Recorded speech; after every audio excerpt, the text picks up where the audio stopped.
Kasih karunia dan damai sejahtera Allah kiranya menyertai kamu sekalian di dalam Kristus Yesus Tuhan kita. Amin. Bapak, Ibu, saudara-saudari yang terkasih dalam Kristus Yesus, apa kabar kita semua? Saya harap kita semua baik-baik saja. Dan untuk hari ini di dalam menjalani seluruh aktivitas kita disapa firman Tuhan yang tertulis di dalam kitab Mazmur pasal 34 ayat 9. Beginilah sabda Tuhan. Kecaplah dan lihatlah betapa baiknya Tuhan itu. Berbahagialah orang yang berlindung padanya. Demikianlah sabda Tuhan. Mazmur ini begitu terkenal dan dituliskan oleh seorang Daud sebagai pengakuan betapa Allah yang ia sembah dan juga yang kita sembah di dalam nama Yesus Kristus adalah Tuhan yang baik dan yang teramat baik. Namun mari kita lihat kapan Daud menuliskan Mazmur ini. Apakah di saat ia sudah menjadi raja atas Israel? Dengan kepemimpinannya atas bangsa yang besar itu? Ternyata tidak, Bapak, Ibu, saudara-saudari yang diberkati Tuhan. Mazmur ini ia serukan di saat ia terjepit oleh keadaan. Ia harus melarikan diri dari pengejaran Raja Saul yang ingin membunuh dia karena Saul takut tergeser dari pemerintahannya. Daud melarikan diri ke daerah Filistin. Namun di sana pun bukanlah tempat pengungsian yang baik bagi dia. Raja Filistin mengenali dia sebagai pahlawan Israel yang telah membinasakan banyak perwira-perwira Filistin. Maka Raja Filistin pun hendak membunuh dia. Artinya Daud dalam pengejaran, nyawanya terancam. Kita dapat membayangkan bagaimana kegalauan Raja Daud, bagaimana kerisauan hati Daud, bahkan mungkin ketakutannya.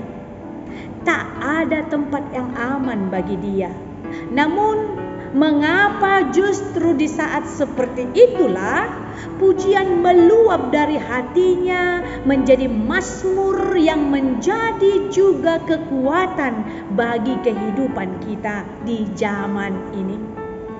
Rahasianya sederhana, Bapak, Ibu, saudara-saudari yang berkati Tuhan.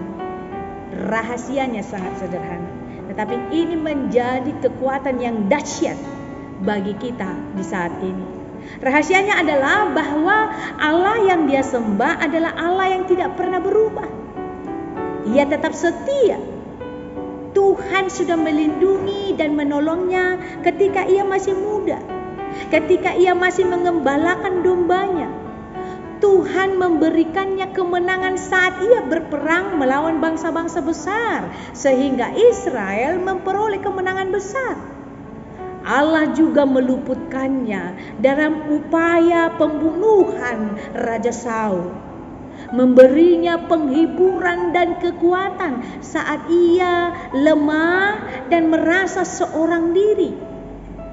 Daud mengalami kebaikan dan kedahsyatan karya Tuhan dalam kehidupannya, sehingga ia tidak ragu untuk berkata, Tuhan itu baik, dia sungguh-sungguh baik. Bagaimana dengan kita, Bapak, Ibu, saudara-saudari yang diberkati Tuhan? Apakah kita juga merasakan kebaikan dan kemurahan Tuhan? Apakah hanya kita merasakannya hanya 2 tahun, 3 tahun, atau 10 tahun saja? Saudara yang diberkati oleh Tuhan, Yesus tetap baik dulu, sekarang, dan selama-lamanya. Tuhan kita itu tetap baik dulu, sekarang, dan sampai selama-lamanya.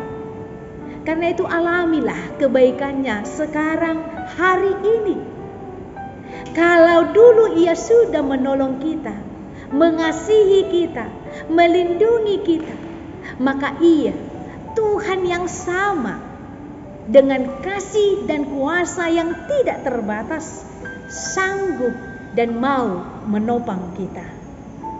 Daud sudah membuktikannya bahwa saat tak seorang pun yang menginginkannya, saat banyak orang yang menginginkan kematiannya, saat tak ada tempat untuk berlindung, ada satu yang tak pernah mengecewakan dirinya, yaitu Tuhan Allah, tempat perlindungan yang maha tinggi.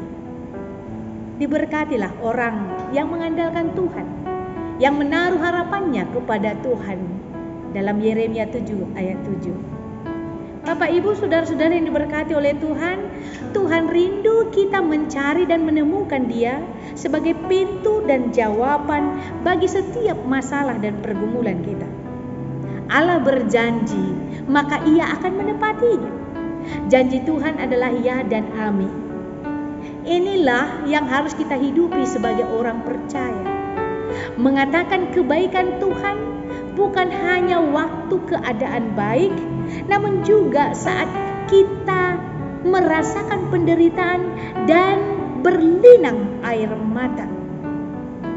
Karena memang tak ada satu hal pun yang dapat mengurangi ataupun membuat kita mengatakan bahwa Tuhan itu baik.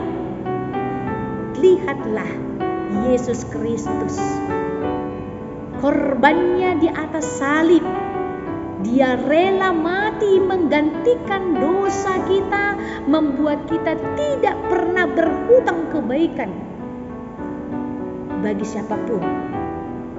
Siapakah kita sebenarnya sehingga kita dilayakkan oleh Tuhan Yesus? Mengapa itu semua dilakukan? Jawabannya, hanya karena Tuhan mengasihi engkau. Dia sangat baik terhadap hidupmu. Dia sangat baik terhadap seluruh aspek kehidupan kita.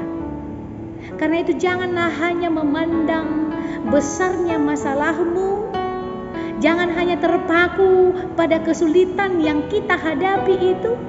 Tetapi pandanglah kepada Tuhan yang tak pernah melepaskan tangannya untuk menolong, menopang, dan memberikan kasih berkat bagi kita.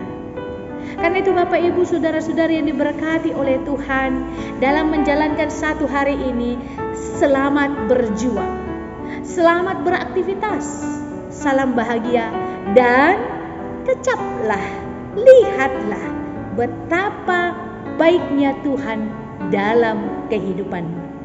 Kiranya Tuhan menolong kita, dan kiranya Tuhan juga memberkati kita satu hari ini.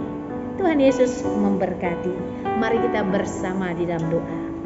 Kami memuji memuliakan Engkau Tuhan, karena Engkau Tuhan yang sungguh luar biasa baik dalam kehidupan kami.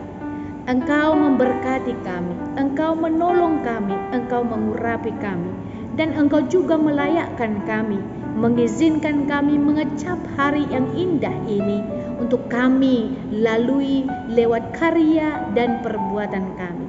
Oleh karena itu Tuhan, berkati kami di dalam menjalankan kehidupan kami satu hari ini. Biarlah Tuhan dan Roh-Mu tetap berdiam di dalam hati kami. Firman-Mu menguatkan kami untuk menjalankan aktivitas kami satu hari ini. Kami berserah hanya di dalam nama Yesus Kristus, Tuhan kami dan Juru Selamat kami yang hidup.